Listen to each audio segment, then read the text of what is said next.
दोस्तों, देवानंद और सुरैया की मोहब्बत की कहानी बॉलीवुड की ऐसी लाजवाब दास्तान है जो आज भी किसी ना किसी सूरत उभर कर सामने आ जाती है।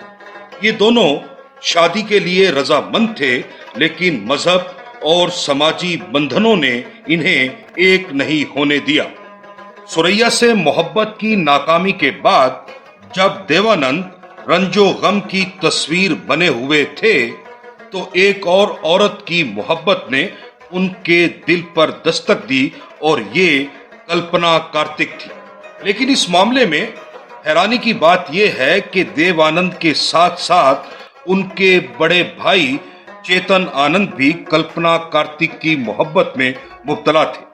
मारूफ फिल्म डायरेक्टर राज खोसला की याददाश्तों के मुताबिक कल्पना कार्तिक इस बारे में बहुत परेशान थी कि मेरी वजह से इन दोनों भाइयों में कहीं जंग ही ना छिड़ जाए।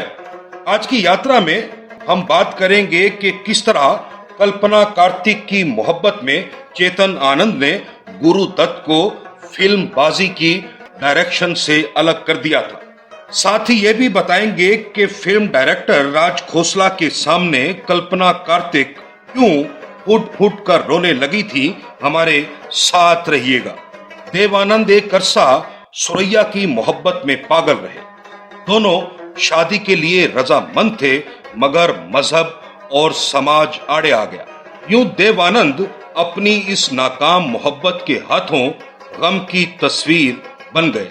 ये मोना सिंह कल्पना कार्तिक थी जिसने देवानंद को गम की इस दलदल से बाहर निकाला।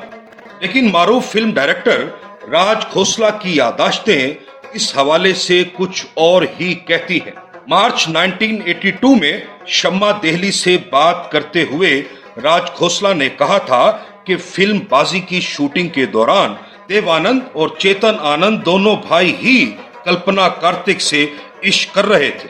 राज खोसला, जो देवानंद फैमिली के बहुत करीब रहे, बताते हैं कि देवानंद के वालिद की मेरे वालिद से दोस्ती थी और मेरी दोस्ती देवानंद से थी। इसी दोस्ती की वजह से मैंने देवानंद के इदारे नविक्तन में 200 रुपए माहाना की मुलाजमत कर ली और गुरु दत्त के असिस्टेंट के तौर पर काम करने लगा, जहां फिल्म बाजी शुरू होने वाली थी। मेरी तरह गुरु दत्त की भी ये पहली फिल्म थी। वो अपने काम के तो माहिर थे, लेकिन हिंदी और उर्दू जबान से ना वाकिफ थे। वो जबान को समझते थे ना समझा सकते थे। देव के बड़े भाई चेतन आनंद ने महसूस किया कि गुरु दत्त कल्पना कार्तिक से मर्जी के मुताबिक काम नहीं ले रहे। उनका कहना था कि गुरु दत्त की हिंदी बहुत कमजोर है, इसलिए फिल्म टेक्निकली कितनी ही अच्छी क्यों ना हो, जबान के लिहाज से नाकाम रहेगी। देवानंद ने बड़े भाई की बात मान ली और बाजी की अगली शूटिंग चेतन आनंद ने ही की। गुरुदत्त नाराज होकर चले गए। देवानंद ने जब देखा कि मामला बिगड़ रहा है तो गुरुदत्त को वापस बुला लिया, लेकिन फिल्म बाजी मुकम्मल करने के बाद गुरुदत्त ने हमेशा के लिए देवानंद का इदारा छोड़ दिया। उनके साथ ही मैं भी इदारे से अलग हो गया।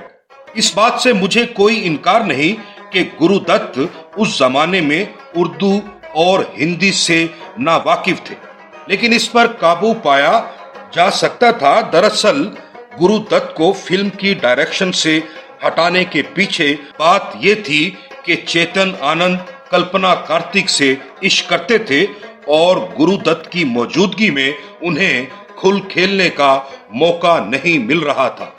उधर कल्पना कार्तिक का देवानंद से भी रोमांस चल रहा था। एक दिन मेकअप रूम में कल्पना कार्तिक मेरे सामने फूट फूट कर रोने लगी। उसकी समझ में नहीं आ रहा था कि वो इन दोनों भाइयों में से किसका इंतखाब करे। कल्पना कार्तिक दरअसल देवानंद के बड़े भाई चेतन आनंद की ही दरियाफ्त थी। चेतन आनंद ने ही शिमला में इस खूबसूरत लड़की को देखा था जो वहां एक कॉलेज की स्टूडेंट थी। चेतन आनंद ने ही मोना सिंह नामी इस लड़की को कल्पना कार्तिक का नाम दिया और अब उसे चेतन आनंद और देव आनंद में से किसी एक का इंतखाब करना था। यूं कल्पना कार्तिक ने पहले से मैरिड चेतन आनंद को नजरअंदाज करके देवानंद को अपना पति बना लिया, क्योंकि वो भी देव से मोहब्बत करती थी, जबकि चेतन आनंद की मोहब्बत एकतरफा वन साइडेड थी, यानी वो मोहब्बत तो करते थे लेकिन कल्पना को सिर्फ उनसे लगाव था, मोहब्बत नहीं थी।